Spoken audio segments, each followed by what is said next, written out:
Olá, meu nome é Jorge Correia, eu faço parte desse projeto de gestão integrada dos recursos naturais do semiárido e preparei esse material falando um pouquinho sobre como construir a, o material didático que a gente vai estar disponibilizando junto com todos os vídeos e etc., para os nossos alunos, tanto durante a execução de cada módulo, como também como um legado para que eles possam tirar dúvidas e outras coisas assim.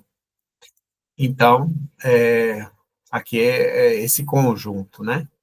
Então, vou falar um pouquinho sobre os cadernos pedagógicos e cada uma das perspectivas que devem ser levadas em consideração na construção desse material.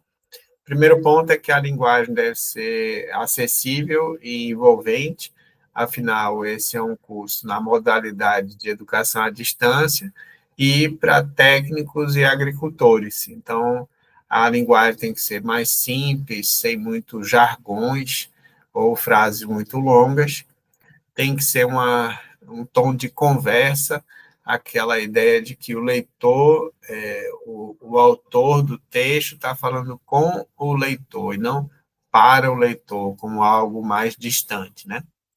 E aí uma ideia que sempre está ligada com a construção de materiais didáticos é que existam perguntas reflexivas e conectores conversacionais. Então, exemplos aqui. Você já pensou sobre tal coisa? Observe isso. Vamos entender junto. Então, é sempre uma ideia de estar realizando um diálogo com o aluno naquele momento. Tem que ter também clareza contextual, né? Clareza conceitual e contextualização, explicando com exemplos bem práticos, né? Se possível, no contexto do nosso público-alvo.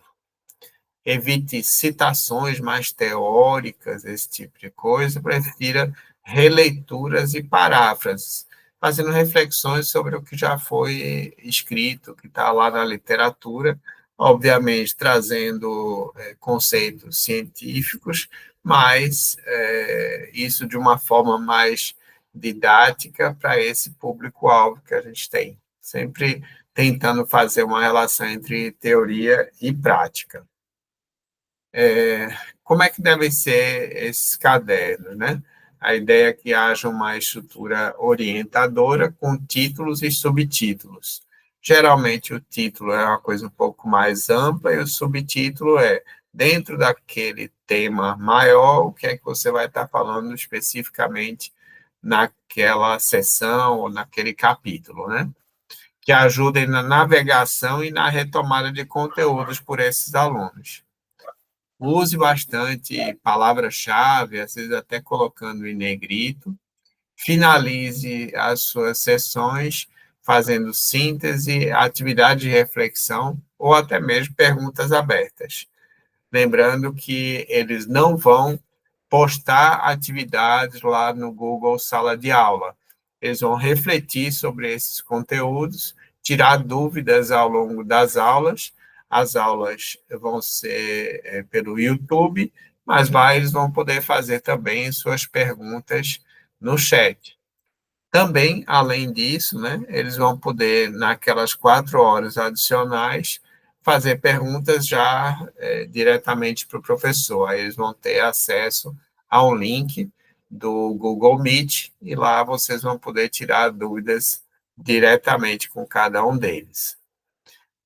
A mediação pedagógica deve estar sempre na cabeça de vocês. Aquilo ali é uma função para ele construir, é uma ferramenta para ele construir conhecimento de forma mais autônoma. Então, trazer casos reais, trazer situações, problemas, deixando a coisa um pouco mais perto da realidade deles, ajuda muito esse aluno, né? Então, fiz até essa frase aqui, não escreva como quem acompanha o estudante à distância, antecipando possíveis dúvidas e criando esses caminhos de aprendizagem. Tem que ter uma certa coerência entre o que está aqui e o que você vai falar nas suas aulas. Então, não pode ser dissociado, né? Pode ser até mais profundo aqui do que você vai ter tempo de discutir lá, mas deve ter uma coerência. Então, aqui também, nesses cadernos pedagógicos, você pode sugerir links, vídeos, de repente, algum vídeo que você vai passar na aula, você pode colocar aqui também. Pode ter ferramentas aqui, né, momentos que você vai fazer autoavaliação, então, fazer perguntas para ver se ele está entendendo, e aí, em seguida, você faz a resposta, né? Então, primeiro faz o questionamento, deixa ele pensar, pense um pouco e tal, e aí depois você dá a resposta. E tente favorecer essa leitura fragmentada e retomável, ou seja, lê um pedacinho agora, vai ler outro mais adiante, e isso facilita a vida de quem estuda online. Quais são os componentes, né, desse material que a gente chama de caderno pedagógico? Um deles é esse, vamos conversar sobre o assunto? Então, é uma introduçãozinha que tem no início do capítulo, que você, de alguma forma, já apresenta um pouco o tema para o aluno entender um pouquinho do que é que vai ser discutido naquele capítulo, né? Então, ele botou aí, elabore uma breve introdução ao conteúdo e os pontos centrais, sempre numa forma dialógica e interativa, né? Os conteúdos devem ser apresentados de forma contextualizada, com poucas citações diretas e sem muitos trechos extensos.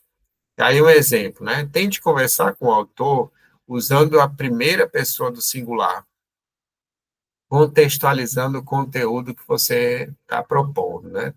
Traduza esse jeito mais acadêmico para uma coisa do dia a dia. Então, esse exemplo aí, ó. Você já refletiu sobre a importância da comunicação no cenário globalizado e tecnológico que vivemos?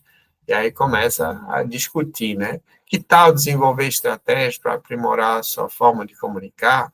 Lembrando que isso aqui é só um exemplo, é só para mostrar que você deve fazer questionamentos que o façam refletir, né? A ideia é essa. E divida o seu texto em capítulos e seções, explorando essa diversidade de temas que você vai ter, né? Outro componente, né? Crie caminhos para instigar a curiosidade. Aí tem um tópico que a gente chama de você sabia? Aí eu botei esse exemplo aí, 1 milhão de garrafas plásticas de bebidas são compradas por minuto no mundo. Pá, pá, pá. Então, eu até coloco a fonte ali, se o aluno quiser depois ir lá e pesquisar a reportagem como um todo, mas a ideia é que vocês fazem uma chamada. Então, um retângulo azul feito esse daí pode ser uma forma de chamar a atenção dele. Tem outras também, por exemplo, veja também. Aí eu botei essa ideia, né? Calcular a pegada ecológica. Aí tem um link que cai numa calculadora, botei uma figura que chama a atenção, né? Como se fosse a nossa pegada no mundo. Então, botei aí, ó, crie caminhos para instigar essa curiosidade. Então, são componentes que estão dentro do Word, né? Do ponto doc, que eu vou compartilhar com vocês, e que ajudam vocês a entender e a fazer os alunos entenderem mais o conteúdo que eles estão tendo naquele momento. É isso, então, vai seguir em conjunto com esse videozinho, um ponto doc para vocês trabalharem em cima dele. Espero que tenham aproveitado essas dicas.